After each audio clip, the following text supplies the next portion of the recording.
கிறிஸ்துவுக்குள் மிகவும் பிரியமான தெய்வ பிள்ளைகளை, பரலோகமான நிகழ்ச்சியின் மூலம் உங்களை சந்திப்பதில் என் இருதயம் கர்த்தருக்குள் மிகுந்த மகிழ்ச்சி அடைகிறது.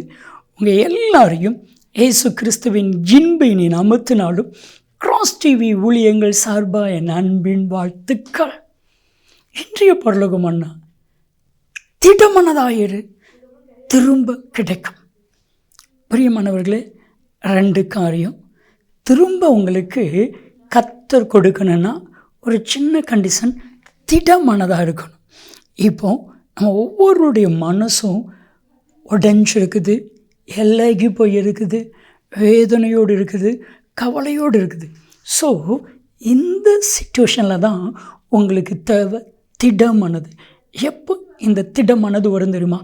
விசுவாசம் வரும் பொழுது கர்த்தர் என்னை கைவிட மாட்டா, நினச்ச காரியம் நடக்கும், நான் என் தேவனை நம்பி இருக்கிறேன் என்கிற விசுவாசம் வரும் பொழுது ஆட்டோமேட்டிக்காக திடமனது வரும். ஒரு சின்ன சம்பவத்தை சொல்கிறேன். 1 சாமுவேல் 30வது அதிகாரம் முழுவதும் உங்களுக்கு தெரியும்.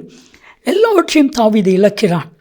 4ஆம் வசனம் சொல்கிறது, அழுகிறதற்கு பலன் இல்லாமல் போக மட்டும் சத்தமிட்டு அழுதான். ஆனால் 6வது வசனத்தில் சொல்லப்பட்டிருக்கிறது, கர்த்தருக்குள் தன்னை திடப்படுத்தினான். பிரியமானவர்களை, இழந்தீர்களோ, சுற்றிலும் பிரச்சனைகளோ, சொல்ல முடியாத உபத்திரவமோ, சொல்ல முடியாத வேதனையோ, திடமனதாக இருங்க, திரும்ப எல்லாம் கிடைக்கும்.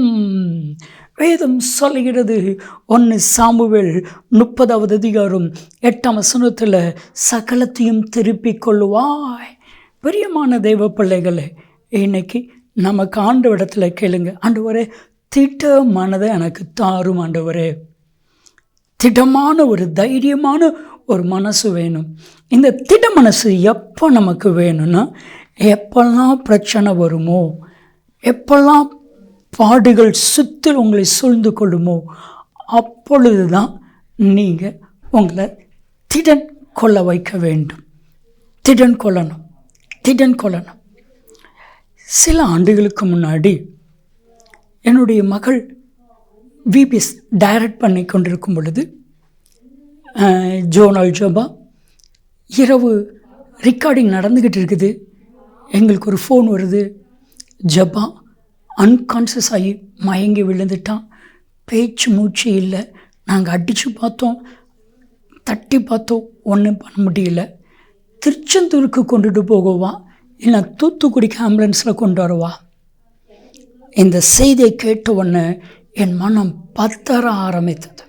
அப்பொழுது கர்த்தர் சொன்னார், திடமனதாயிரு, நான் உன் கூட இருக்கிறேன். அந்த தைரியமாக சொன்னேன், திருச்செந்தூருக்கு கொண்டுட்டு போங்க, அந்த ஹாஸ்பிட்டலுக்கு கொண்டு போங்க, நாங்கள் வந்துடுறோம். நானும் என் மனைவியும் கையை கோர்த்து ஜெபம் பண்ணோம். நாங்கள் ஹாஸ்பிட்டலுக்கு போய் நிற்கிறோம். என் மகள் கண்ணை திறந்து பார்த்துட்டா, சுய நினைவு வந்து விட்டது, திடமனது. அப்போ என் பையன் சொன்னான், டேடி உங்களால் கார் ஓட்ட முடியாது, நான் ஓட்டுறேன், இப்போ நீங்கள் பதறீங்க. நான் சொன்னேன், இல்லை ஜாஷ்வா, நான் ஓட்டிக்கிறேன். நிதானமாக, அவசரமே இல்லாமல்.